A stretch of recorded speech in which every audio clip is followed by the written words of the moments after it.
자, 계속해서 가족 간호과정을 공부하는데요. 이제 진단 단계에서 표 9-20을 보면 ICMP를 활용한 가족 간호 진단의 예시가 나왔습니다. 그래서 가족 현상이 있는데 이제 가족 간호 진단이죠. 거기에 따른 가족 특성이 있습니다. 이거를 꼭 읽어보시기를 바라고요. 그렇다면은 이 진단 단계에서 우선순위를 결정하려면은 어떻게 해야 되나? 자, 도미노 현상을 야기할 수 있는 근본적인 문제, 또 가족의 관심이 많은 문제, 가족의 수행이 용이한 문제, 실천 후 결과에 대한 효과를 느낄 수 있는 문제, 긴급한 응급처치가 필요한 문제, 가족 전체에 영향을 미치는 문제가 우선순위로 결정이 돼야 되겠죠. 그래서 이 어세스먼트에 의해서 수집된 자료로부터 가족의 건강 문제를 도출하는 거예요. 간호진단 설정한 후에 간호진단은 뭐에 따라서? 우선순위에 따라서 결정을 해야 되는데 우선순위 결정은 누구랑 한다?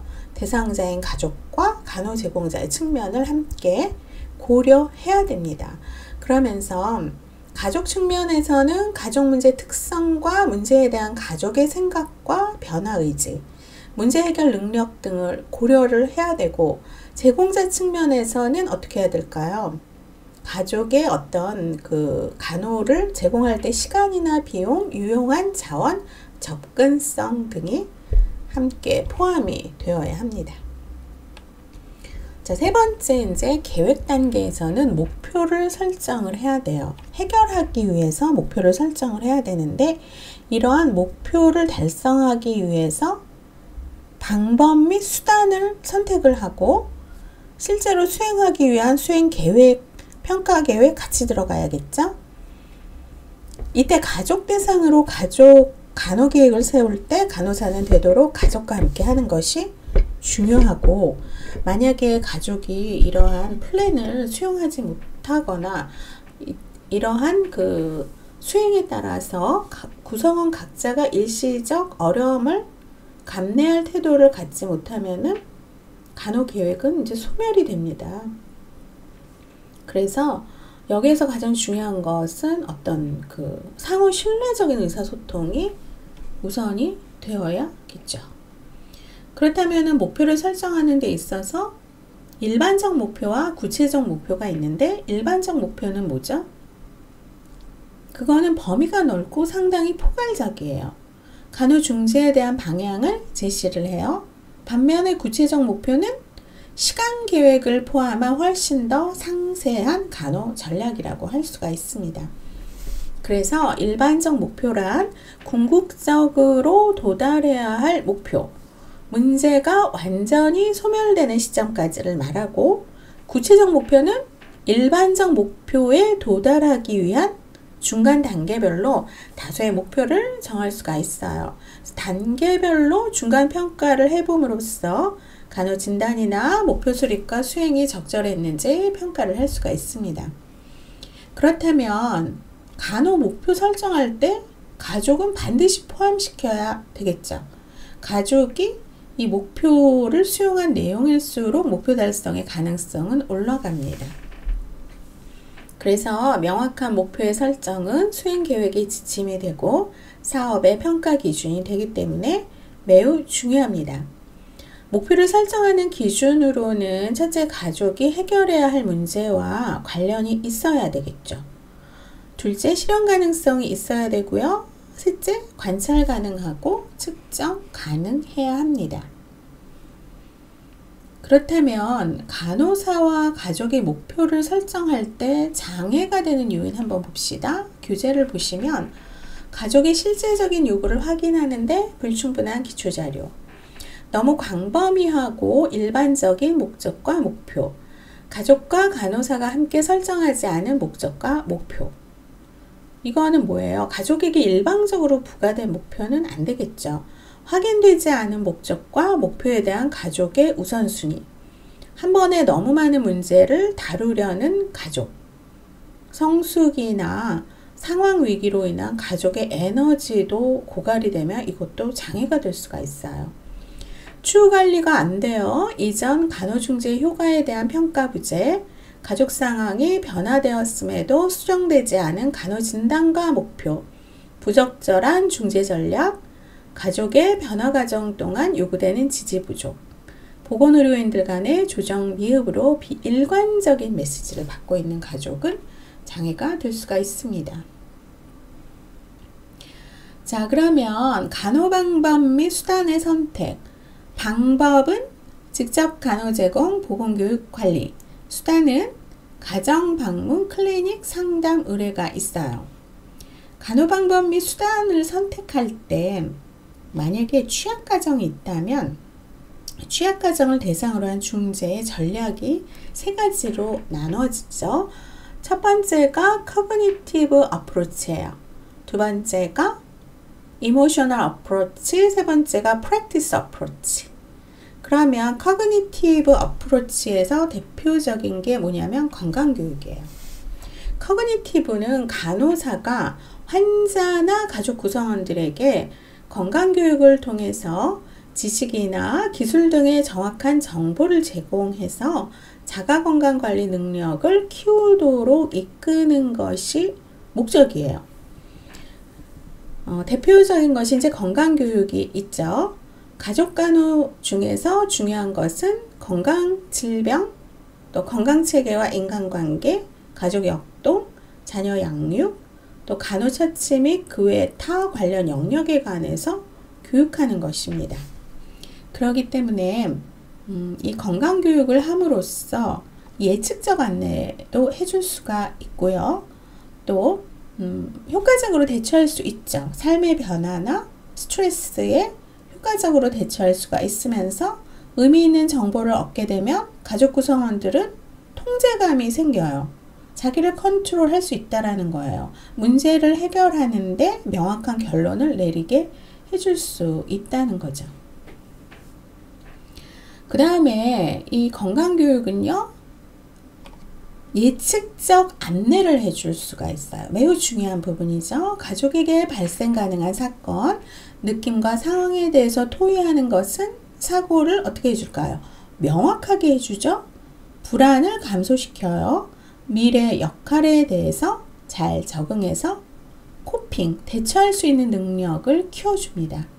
그러면 다가올 사건을 미리 예측하고 준비하는 것.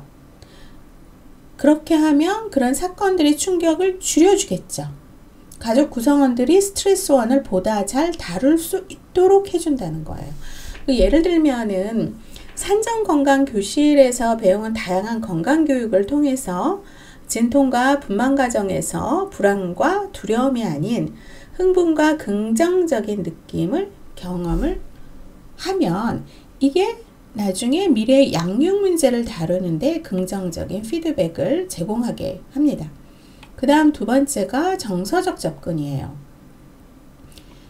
이모셔널 어프로치인데 간호사가 상담을 통해서 어려움을 겪고 있는 구성원 자신들의 감정 표현을 격려하거나 문제의 본질을 스스로 확인하고 인정하게 한 후 이 문제를 해결할 의지를 갖도록 지지해 주는 것이 이제 목적인 거죠.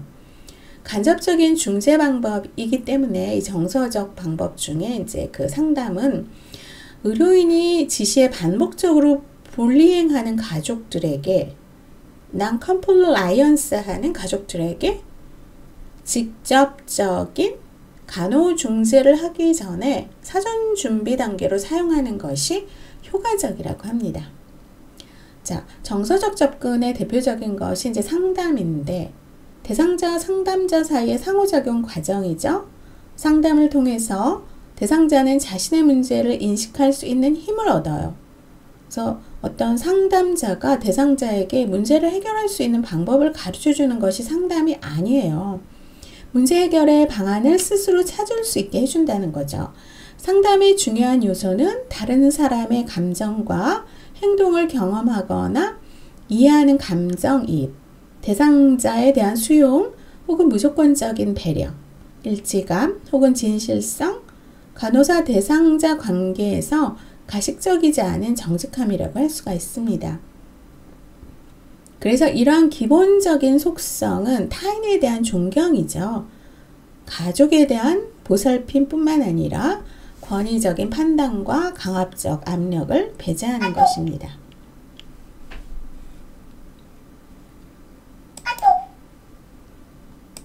아이고, 죄송합니다.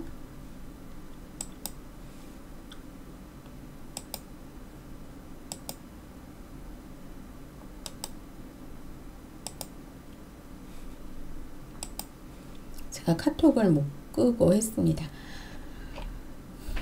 자, 상담자는 먼저 참여하는 가족들이 상담자를 신뢰해서 가족 상담에 대해서 불안해하지 않고 긍정적인 기대를 하게 해야 되는데, 이 가족 간호, 그 다음에 가족 정신 간호, 상담하는 가족 간의 부부 간의 갈등, 부모와 자식 간의 갈등이 그거를 상담하는 것이 가장 어렵다고 하죠. 가족들은 자신의 가족 문제를 다른 사람에게 알리지 않아요. 그래서 가족들로 하여금 다른 사람에게 가능한 한 자유롭게 말하고 질문을 해서 궁금한 것을 물어볼 수 있는 분위기를 조성하도록 하는 것이 굉장히 중요하죠. 대개의 가족관계에서 공개적인 표현에 대한 두려움과 만족시켜주지 못하는 것에 대한 죄책감이 원만한 대화와 상호 이해를 가로막을 수 있기 때문이에요. 내가 질문해서 혹은 말해버리면 아버지가 당황하고 나도 못된 자식이 되거나 난처해지고 그냥 넘어가지. 그리고 상담자가 나의 문제를 파악해 줄 때까지 기다려보지 이러면서 소극적인 심리가 많이 작용을 한다고 합니다.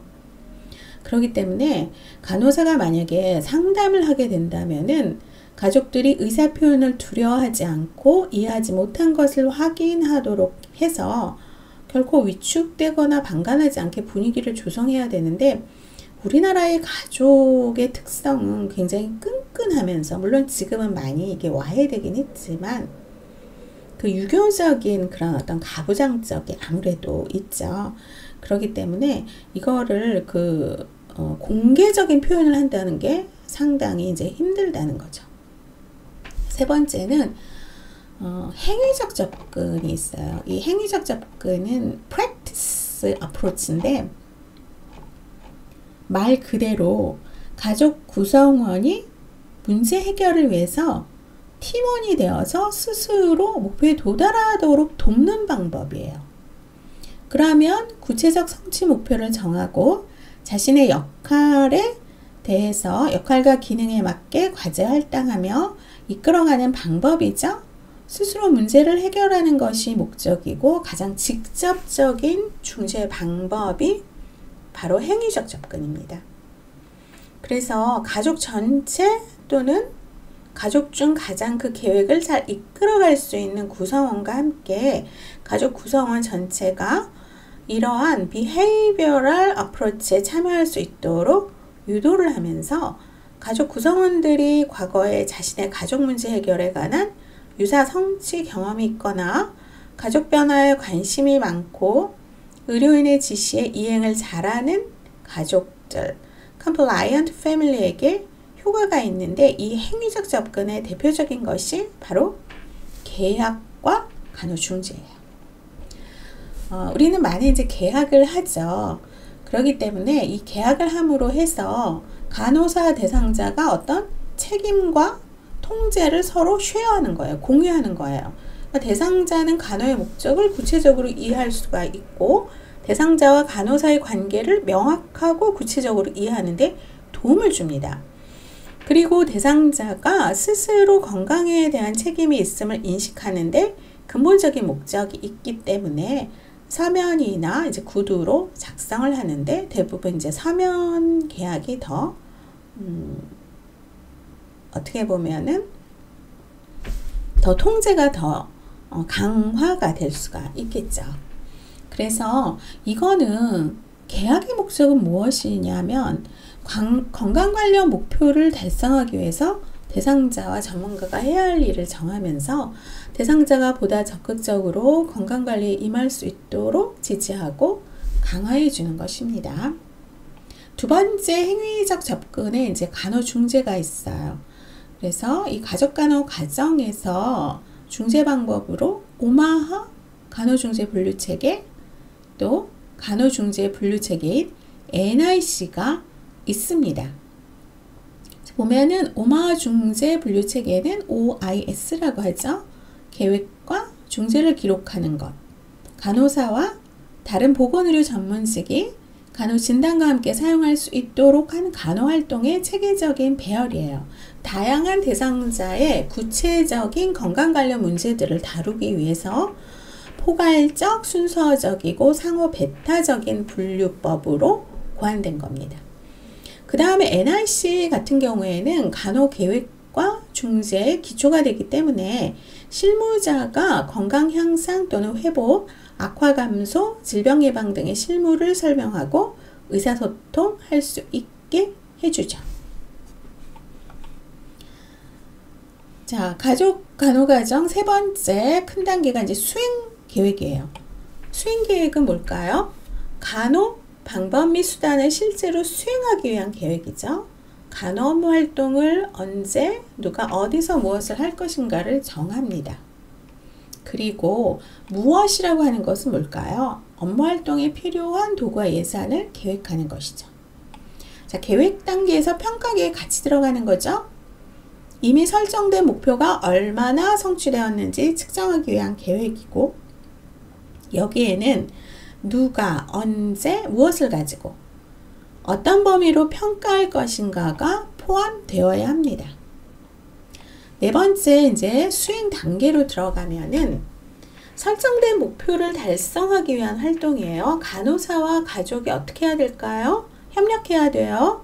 일단 가족 문제의 우선순위가 확인이 되고 목적이 설정이 되어서 간호중재 방법이 결정이 되죠. 그러면 가족 개개인뿐만 아니라 가족 구성원 전체와 협력해서 간호계획을 수행해야 됩니다.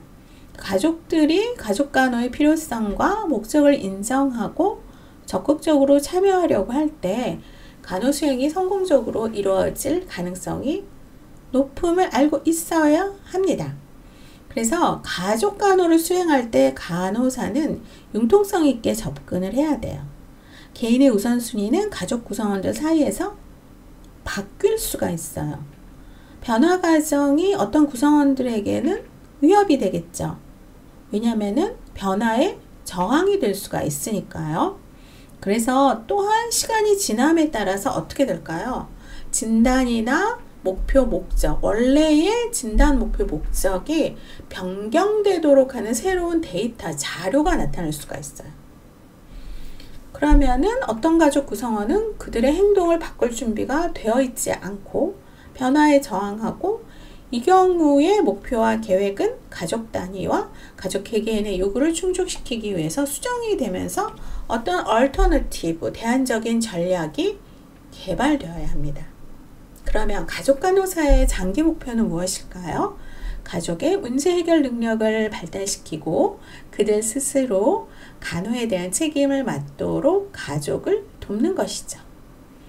그러면 계획에 따른 수행 전략이라면 어떤 것이 있을까요? 자, 문제 하나하나보다는 가족 전체 취약점에 초점을 맞춰야 돼요. 표면화된 구체적 문제 아래 깔려있는, 내재되어 있는 더 큰 문제가 있어요. 분명히 있어요. 그래서 그것을 기억하고 문제들과의 연계나 자료들과의 상호 관련성을 검토해야 합니다. 가족들의 문제들은 도미노 현상을 갖고 있어요. 그래서 중재 계획 시 도미노의 첫 단계가 무엇이 될 수 있는지를 파악해서 중재를 시작해야 합니다. 간호 계획 시에는 가족들이 참여해서 가능한 한 대상자 스스로 문제를 해결하도록 해야 돼요. 가족 참여를 유도하는 과정이 가족 간호 전략의 중요한 핵심이 될 수 있습니다. 가족 간호는 많은 경우 사정, 자료 분석, 진단계획, 수행평가의 어떤 연속선상에서 계속되는 과정이에요. 그래서 각 단계의 순서나 구분이 모호하죠. 또한 가족의 강점을 확인해서 활용을 해야 됩니다. 자, 그러면 수행 단계에서 이루어지는 구체적인 간호 활동은 뭐가 있을까요? 가족 사정 및 대상 가족 발견. 가족 사정 도구를 활용해서 개인의 건강 문제를 확인하고 여러 가지 이제 검사하고 또 투약하고 투약 관리해야 돼요. 약물을 직접 투여하거나 약물 투여와 관련된 건강교육 제공할 수가 있죠. 뭐 합병증이라든가 약물의 상호작용이라든가, 그 다음에 이제 처치, 뭐 상처 관리, 드레싱 관리라든가, 뭐 배뇨 및 배변 관리, 개인 위생 서비스. 환자 및 증상 관리에 뭐가 있을까요? 여러 가지가 있죠. 우리가 이제 뭐 영유아 관리 들어가면서 산육부, 산전 관리, 신생아, 호스피스, 치매 환자, 뭐 정신질 환자, 갱년기 모든 연령이 다 들어가는 거예요. 그러면 거기에 노인이 있으면 관절 운동, 통증 관리, 재활, 만성질환자 관리도 들어갈 수가 있죠. 교육 및 상담에는 가족 문제, 부부 갈등, 부모와 자녀 갈등, 가족 계획, 성상담, 청소년 상담, 모유 수유 생활 습관, 시력 관리, 환경 위생 관리, 감염, 사고, 경제적 불안정, 지역사회 주민의 참여 유도와 기타 교육 및 상담 수행이 있습니다. 의뢰 및 자원, 지역사회 자원을 충분히 활용하고 해당 기관의 가족이나 개인을 의뢰하는 거죠. 그 외에 주거환경관리가 있고 가족 건강기록부 작성하고 이제 보관을 하는 것도 간호활동에 들어가요. 추후관리, 의뢰 및 지원 결과 확인하거나 지시를 이행하거나 간호 만족도를 또 조사하고, 그 외에 지속적인 지역사회 자원의 발굴과 개발이 들어갑니다. 자, 그러면 다섯 번째가 이제 평가 단계인데, 평가는 뭐였죠? 우리가 플랜에 명시된 목표가 얼마나 성취되었는가를 측정하는 거죠. 그러면서 간호 수행의 효과를 파악하는 거예요. 그래서 평가는 중요한 단계인데 많이 소홀히 다루어져 왔어요. 하지만 지금 우리나라 지역 주민들의 의식과 교육이 다 향상이 되었어요. 또한 보건의료비가 급증하고 있죠. 그래서 비용 효율적인 사업을 강조를 해야 돼요. 그렇기 때문에 평가 계획을 잘 제시해야 사업이 유지될 수가 있습니다. 첫 번째가 이제 구조평가인데, 사업에 투입되는 인력이나 시간, 물품, 장비, 가족간호 사업, 조직체계 등의 구조적인 요소들이 적절했는지를 평가하고, 그래서 구조평가는 가족간호가 제공된 환경에 초점을 맞추고 사업 철학이나 목적에 비추어서 사업 내용과 기준의 적절성을 확인하는 평가예요. 두 번째 이제 과정평가인데, 이 평가 단계에서 과정평가가 상당히 중요해요. 가족간호가 실행되는 언제? 중간에 실시하는 평가예요. 그래서 가족간호 사업에 투입된 인적이나 물적 자원이 계획대로 실행되고 있는지, 일정대로 진행되고 있는지를 파악하는 거예요. 사업이 목표를 향해 가고 있는지를 기술하고, 목표 달성에 장애가 되는 요소 제거하고 개선 방안을 마련하는 데 이제 필요하죠. 세 번째가 이제 결과평가입니다. 가족간호가 종료된 상태에서 계획된 목표가 얼마나 달성되었는가를 효과성과 효율성 측면에서 평가하는 것이 결과평가예요. 그래서 여기에서 사업 효과는 가족 건강 관리에 대한 지시, 태도, 행위의 변화를 측정할 수가 있고, 효율성으로는 가족간호의 비용 효과적인 측면을 고려하는 것이에요. 결과평가의 기록은 법적인 근거가 될 수가 있으니까 누가 반드시 기술한다? 간호사가 디스크립해야 돼요. 이 기록이 간호중재가 어느 정도 성공적이었는지를 증명함으로써 질적간호에 영향을 주고 사업 감사 시 중요한 자료가 될 수가 있습니다. 그러면 여기에 이제 그 결과를 위해 문제 측정 척도가 있죠. 예를 들면 이제 5점 리커트 척도인데, 이거는 지식이나 행위 상태의 중증도를 측정하기 위한 거예요. 문제 측정 척도라면서 오마아 분류체계 한 구성 요소입니다. 그리고 문제별 측정 척도 척도가 있어요. 이거는 하부 척도이고 정기적으로 또는 주기적으로 대상자의 구체적 간호에 대한 문제별 측정 척도입니다. 그래서 보면은 결과를 위해 문제 측정 척도의 개념들 및 측정을 보면 지식과 행위 상태, 대상자가 정보를 기억하고 해석할 수 있는 능력이 지식이에요. 그러면 행위의 컨셉추얼 프레임워크를 보면 상황 혹은 목적에 맞는 관찰 가능한 반응이나 활동, 행동을 말하죠. 상태, 객관적, 주관적으로 정의하는 특성과 관련된 대상자의 상태. 그래서 개념 틀의 지식과 행위와 대상자의 어떤 상태를 봅니다. 자, 그러면 가족간호 가정 적용 사례는 이건 실제 있었던 일이에요. 하반신 마비 가족 사례. 자, 33세가 됐는데 뺑소니 택시 교통사고로 하반신 마비 상태가 있어요. 우리나라 이 뺑소니 사건이 이게 만약에 터지면은 이 사람을 잡지 않는 한 어떻게 보험도 안 되고, 그래서 정부 보증보험이 있는데 얼마 안 나오죠.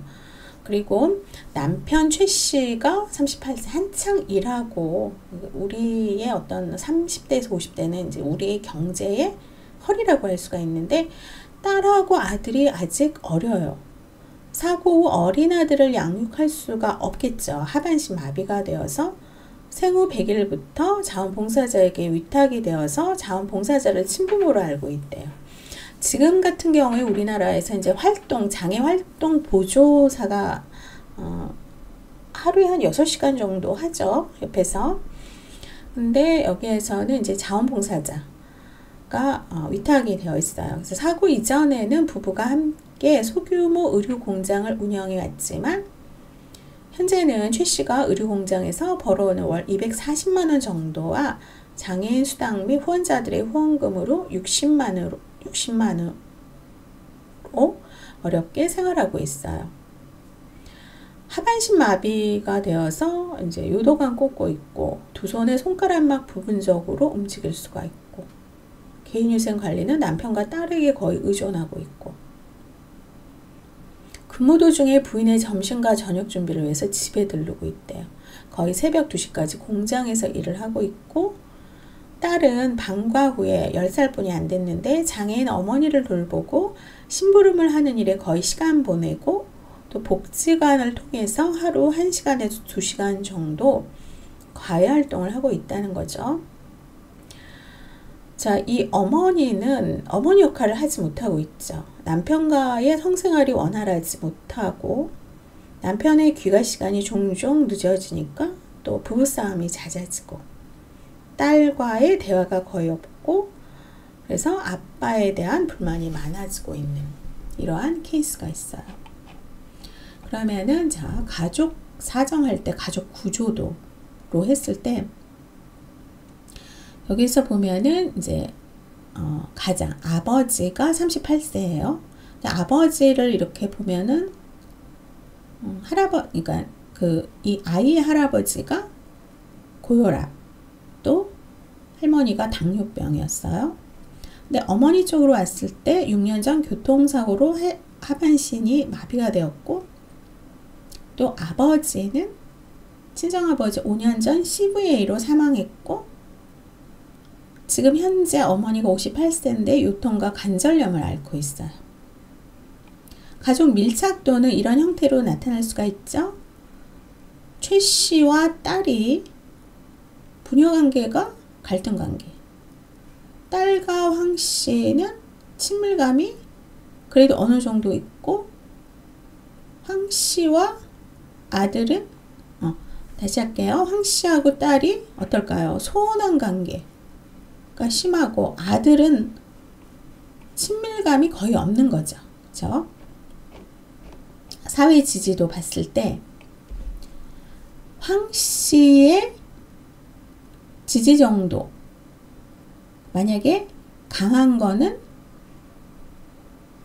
굉장히 강한 거 사회기관, 자원봉사자, 보건소, 어느 정도 이제 보통인 것, 그쵸? 지지 정도가 이제 보통인 것이고 아주 이렇게 처리된 거, 굵게 처리된 거는 지지 정도가 강한 거예요. 근데 남편이나 뭐 친척, 형제, 부, 또 남편의 어떤 형제, 이웃, 친구하고는 직장 동료들하고는 전혀 지지 정도가 없죠. 그 다음에 이제 사회기관하고의 지지 정도가 강합니다. 외부 체계도를 봤을 때, 자, 스트레스 관계를 보면, 스트레스 관계 또 소원 관계가 있어요. 종교 활동이 소원하고, 에너지 흐름을 봤을 때, 에너지 흐름이 지역사회 자원이 황씨에게 가죠. 최씨와 황씨가 스트레스 관계. 그 다음에 교류가 강한 거, 이 남편이 직업과 여가 활동. 이렇게 되면 이제 뭐 바람을 피울 수도 있겠죠. 황씨와 친척이 교류가 강하다고 외부 체계도에 나와 있어요. 외부 체계도는 이 그 취약 그 대상자를 중심으로 해갖고 그 어떤 리소스를 확인을 하는 거잖아요. 그리고 아들은 에너지 흐름이 후원자로 가 있고 교류가 굉장히 강하죠. 딸 같은 경우에는 교류가 사회복지기가 하루에 1시간에서 2시간에서 가회를 받고 있으니까 에너지가 서로 상호 교류가 되고 있고 황씨와 지역사회 자원도 상호 교류가 되고 있죠. 아들과 후원자도 상호 교류를 하고 있어요. 근데 딸은 학교하고는 교류가 강한데 학교를 다니니까 친구 관계는 좀 소원한 상태죠. 그래서 이 영역별 문제를 이제 어세스해서 문제를 분류하고 어떤 자료를 정리를 하는 거예요. 표 9-22를 보면 가족 구조 발달 주기. 장애로 인해서 아들을 자원봉사자에게 맡기고 아들은 자원봉사자를 친부모로 알고 있고 아들은 장애인 황씨를 싫어하고 아직 어리니까 한 달에 한 번 정도 아빠하고 아들이 만나는 거예요. 가족 형태의 어떤 문제가 있는 거죠. 그 다음에 가족체계 유지에서 재정. 남편과 같이 공장을 운영했지만 남편 혼자서 일하고 있고 장애인 수당과 성당과 복지관의 후원금으로 이제 생활하고 있다라는 거. 상호작용 및 교류에서 보면 자, 의사소통 역할, 사회화와 양육이 들어가는데 남편은 너무 힘들죠. 출퇴근 시간, 늦은 출퇴근, 딸과 대화 거의 못하고 대상가족과 아들은 의사소통 거의 없죠. 역할은 가장으로서의 가정의 생계를 위해서 새벽 2시까지 일하고 또 이 엄마는 가사 남편에 대한 내조, 자녀 돌봄을 전혀 하지 못하고 있어요. 이 남편이 1인 2역을 하고 있는 거죠. 또 불구로 인해서 부부의 성생활이 이제 원활하지 못하는데 모든 하반신 마비라서 마비라고 다 성생활을 원활히 못하지는 않아요. 근데 이 부분은 이제 그렇다라는 거죠.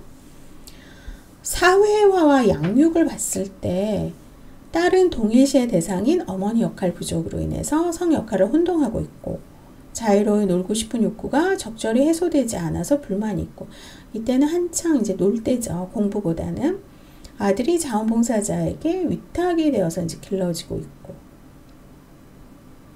그러면은 어떤 서포트 부분에 있어서 정서적 지지 한번 봅시다. 최 씨는 부인을 돌보는 일로 지쳐있고 부부싸움이 잦을 수밖에 없죠. 그러면은 딸에 대한 관심이 부족해요. 딸도 아빠를 싫어할 수밖에 없고 대처 적응 문제에서 자, 문제 해결 장애인이기 때문에 스스로 해결하기보다는 이제 의존을 많이 하고 그래서 건강관리 측면에서는 자가간호가 결핍이 되죠. 모든 의복 갈아입혀줘야 하고 5일에 한 번 의복을 갈아입어서 땀 냄새가 나고, 대부분 요즘은 하루에 한 번 다 이 속옷을 갈아입잖아요.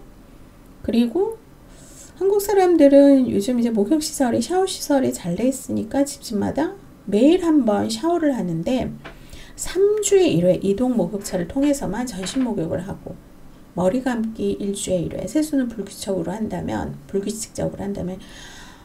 여름 같은 경우에는 대단하겠죠. 그쵸? 양 손바닥을 이용해서 칫솔질을 하고 있고, 배변 감각을 못 느끼니까 5일에 한 번 남편이 관장시켜주고 요로카테터 하고 있고, 생리시 감각이 없어서 남편이 생리 유무를 자주 확인하고 생리대를 남편이 하루에 2번 갈아준대요. 주거 환경에서는 이제 기동장애가 있을 수가 있죠. 우측 팔은 쉽게 귀 옆까지 올리지만 좌측 팔은 잠시 올렸다 떨어뜨린다라는 거.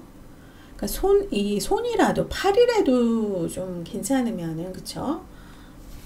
좋을 수가 있는데, 양손가락이 움직일 수 없대요.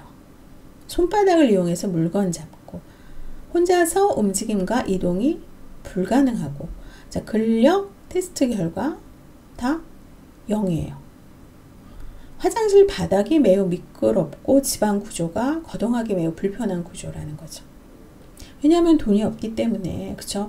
이런 거는 나라에서 가서 어떻게 해야 돼요? 다 구조 변경을 해줘야 되는데, 그런 측면에서 봤을 때 우리나라는 아직 선진국이 아닌 것 같아요. 자, 건강위험 행위. 요로카테터는 삶아 쓰고 소변백은 물에 씻어 몇 차례 재사용하고 있다라는 거. 요로카테터 같은 경우에는 에이셉틱 된 거 해야 되죠. 그렇죠? 그리고 소변 검사 결과 세균이 검출되었고 피가 나온 적이 있다. 이건 뭐예요? 방광염 생겨서 나중에는 이게 위로 올라갈 수가 있어요. 뭐 어떤 신우염이나 신장염이 생길 수가 있고, 움직이지 않으니까 일일 대사 요구량이 적지만 식이 조절을 하지 않아서 하복부비 비만이 굉장히 심할 수가 있고, 간식 및 식후 커피를 즐기면은 이런 커피도 이런 어떤 그 설탕이 많이 들어가 있잖아요. 그러면은 엄청나게 이게 살이 찌겠죠. 그리고 여기 이제 저혈압 증상이 있어요. 자주 현기증을 일으켜서 재활침대 사용을 꺼리고 있고, 또 기관지 상태가 좋지 않아서 마른 기침을 하면서도, 또 아빠 같은 경우에는 담배를 피워요. 참 보통 문제가 아니네요. 근데 이 가족의 강점을 굳이 세운다면 황 씨를 돌봐줄 남편과 딸이 있다라는 거, 활용할 수 있는 지지체계가 자원봉사자, 보건간호사, 복지관 진료실의 간호사와 이제 이웃이 있는 거죠. 황 씨는 재활에 대한 의지가 강하다고 합니다. 그래서 이러한 어떤 자료 분석의 영역을 통해서 사례의 간호진단, 부적절한 질병관리, 기동장애, 불완전한 가족구조, 또 가족발달 과업의 미완성, 역할 편중, 자가간호 결여, 부적절한 성생활, 부적절한 주거 환경이 있어요. 여기에 따른 이제 원인은 좀 그건 한번 읽어보시고요. 그러면 이 간호 진단, 부적절한 질병 관리의 간호 목표, 올바른 질병 관리를 해야 되는데, 이 문제가 이제 요로카테터 무균적으로 관리를 해야 되죠. 그러면은 무균적으로 관리해야 하는 간호 계획 보면은 요로카테터 교환 방법, 기감의 횟수 파악하고, 소변백의 관리 방법에 대한 지식을 어세스하고, 삽관시 감염의 위험성 있음을 교육을 해야 돼요. 그리고 요로카테터 및 소변백의 사용법을 교육을 해주면서 무균적인 용품을 이용하여서 시술하도록 하는 것이 가장 중요하죠. 체중을 적절히 관리하는데, 여기에서 간식, 커피 등의 고열량 시기를 이제 제한을 하고, 에너지 대사를 늘리기 위해서 이제 활동량을 증가시키면서 체외 변경을 또 많이 해야겠죠. 재활 침대 사용을 권장을 해야 돼요. 그리고 저혈압이 있으니까 현기증 예방을 위해서 복대, 콜셋, 탄력붕대를 사용하도록 해야 됩니다. 그 다음에 이제 기동장애 진단이 있고, 그리고 부적절한 주거 환경의 진단이 있어요. 여기에서 이제 일반적 목표와 구체적 목표를 좀 구분을 하셔야 돼요. 자가간호 결핍에서 일반적 목표, 대상가족은 황씨가 개인위생을 청결히 하도록 도울 수가 있고, 구체적 목표는 대상가족이 황씨의 위생을 돕고 황씨의 배변을 다른 방법으로 시도를 할 수가 있고, 황씨의 배설에 있어 주의점을 알고 바르게 처리할 수가 있는 것이 구체적 목표로 나와 있습니다. 그 다음에 이제 부적절한 성생활인데, 이걸 먼저 이제 만족도 조사를 하고 요인을 사정을 하는데 이게 참 쉽지가 않죠. 그리고 먼저 중요한 거는 감정에 대해서 말로 표현하는 것이 굉장히 중요해요. 그래서 마비 환자의 성생활 방법에 관련된 책자를 제공을 하는 것이 중요하고, 또 피임법에 대해서도 교육을 해야 됩니다. 그리고 이제 간호진단에 역할 편중이 있어요. 불완전한 가족 구조가 있죠. 가족 발달 과업의 미완성. 그래서 여기 표에서 중요한 건 뭐냐면은 여러분들이 간호 진단을 좀 알아두셨으면 좋겠어요. 이 상황에서 나타날 수 있는, 진단을 내릴 수 있는 간호 진단은 무엇인가, 그렇게 해서 볼 수 있으면 됩니다. 그 다음에 두 번째가 미혼모 가족 사례인데, 이거는 오마 시스템을 적용을 했어요. 그래서 오마 시스템 같은 경우에는 영역이 있죠. 환경적 영역. 문제가 이제 높은 순위가 수입이에요. 문제 분류 체계, 중재 체계, 그러니까 결과에 대한 문제 측정 척도. 그 다음 두 번째 영역이 환경적 영역. 여기는 이제 이것을 오마 같은 경우 이제 도메인이잖아요. 도메인 영역으로 나누고, 그 다음에 생리적 영역이에요. 자, 그렇게 해서 한번 좀 읽어보시면 되겠습니다. 자, 이번 강의는 여기서 마치도록 하겠습니다. 감사합니다.